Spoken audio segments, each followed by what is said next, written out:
উপস্থিত বুদ্ধিতে বিবেকানন্দ, স্মৃতিশক্তিতে বিবেকানন্দ, আবার ক্রিকেটার বিবেকানন্দ, অনন্ত গুণাবলীর বিবেকানন্দের কয়েকটি ঘটনার আলোচনা করব আজকের এই এপিসোডে।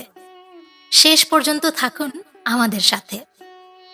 মনীষীদের জীবনের গল্প নিয়ে আমাদের ঘটনার গল্প চ্যানেলের প্লেলিস্টে এরকম সুন্দর সুন্দর গল্প পেতে সাবস্ক্রাইব করে থাকুন আমাদের সাথে।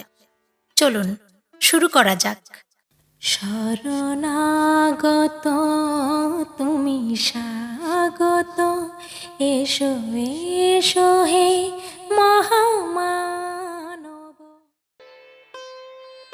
ছোটবেলা থেকেই খেলাধুলা থেকে বুদ্ধিমত্তা, সব কিছুতেই নরেন্দ্রনাথ অর্থাৎ আজকের বিবেকানন্দ ছিলেন অত্যন্ত পটু। সেদিন ইডেন গার্ডেনের খেলার মাঠে ম্যাচ হবে, টাউন ক্লাব বনাম কলকাতা ক্লাব। নরেন্দ্রনাথ খেলবেন টাউন ক্লাবের হয়ে। নরেনের বোলিংয়ের কাছে কলকাতা ক্লাবের সমস্ত খেলোয়াড় সেদিন নাজেহাল। মাত্র ২০ রান দিয়ে ৭টি উইকেট ফেলে দিলেন তিনি। সেদিন মাঠে উপস্থিত বিজ্ঞজনেরা বলেছিলেন, এই তরুণ একদিন বিখ্যাত কেউ হবে। সঠিক হয়েছিল তাদের এই ভবিষ্যৎবাণী। বিশ্ববরণে এই বাঙালিকে আমরা সবাই চিনি, কিন্তু খুব কম লোকই তাকে ভালো করে জানি। স্মৃতিশক্তির গল্প বলতে গেলে অফুরন্ত গল্প রয়েছে স্বামীজির। জাহাজে চড়ে বিদেশ যাত্রার সময় একদিন পত্রিকা পড়ার ইচ্ছা হলো। কোথায় পাওয়া যায় পত্রিকা? শেষে জাহাজের ক্যাপ্টেন সাহেবের কাছ থেকে পত্রিকা চেয়ে নিলেন। ক্যাপ্টেন সাহেব পত্রিকা দিলেন ঠিকই, কিন্তু শর্ত সাপেক্ষে। বললেন, দিতে পারি, তবে পড়ার পর অবশ্যই ফেরত দিতে হবে, কারণ আমার এখনো পড়া হয়নি। শর্ত সাপেক্ষে নিয়ে আসা পত্রিকাটি পড়ার পর যখন ওনার বন্ধুটি পড়ছিলেন, তখন হঠাৎ বাতাসে পত্রিকাটি উড়ে জলে পড়ে যায়। ক্যাপ্টেন সাহেব তো রেগে আগুন।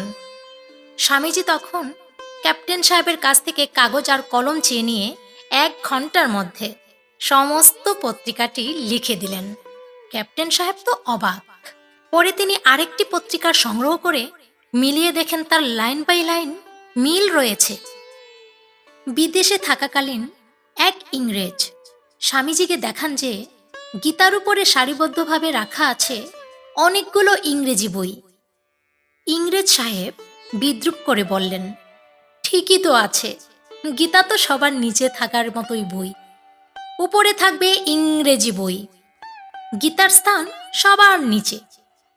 স্বামীজিও সেদিন যজ্ঞ জবাব দিলেন তৎক্ষণাৎ। এক ঝটকায় সবার নিচ থেকে গীতাখানা বের করে আনলেন, আর অমনি উপরে রাখা সমস্ত ইংরেজি বই হড় হড় করে মাটিতে পড়ে গেল। আর বলে উঠলেন, দেখলেন তো, উপরে যাই থাকুক না কেন, আসল ভিত্তি তো গীতাই। বুঝতেই পারছেন কতটা তীক্ষ্ণ উপস্থিত বুদ্ধি ছিল স্বামীজির। সুপ্রিয় শ্রোতা, এরকম জানা অজানা গল্প শুনতে আমাদের চ্যানেল সাবস্ক্রাইব করে বেল বাটন অন করে থাকুন আমাদের সাথে। দেখা হবে আবার নতুন কোনো এপিসোডে। ভালো থাকুন, ধন্যবাদ।